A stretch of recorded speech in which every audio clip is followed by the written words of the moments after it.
வணக்கம். பல பேர் நன்றிகெட்ட உலகம் அப்படிங்கிற வாக்கியத்தை பயன்படுத்துவாங்க.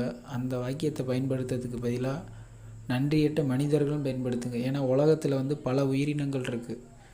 நன்றி கெட்டது மனிதர்கள் மட்டும்தான், விலங்குகளால் இல்லை.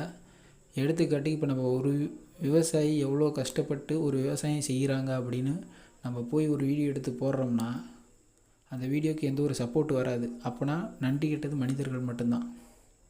நான் யாரோட மனதையும் புண்படுத்துறதுக்காக சொல்லலை, அதுதான் உண்மை. எடுத்துக்காட்டுக்கு தான் நம்ம அதை சொல்கிறோம்.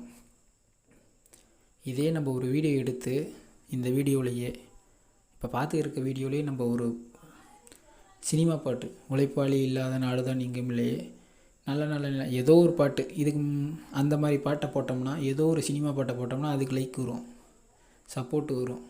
ஆனால் நம்ம ஒரு விவசாயி எவ்வளோ கஷ்டப்படுறாங்க அப்படிங்கிறத எடுத்து போட்டோம்னா எந்த ஒரு லைக்கும் எந்த ஒரு சப்போர்ட்டும் வராது. அப்போனா நன்றி கெட்டது உலகம் அல்ல, மனிதர்கள் தான்.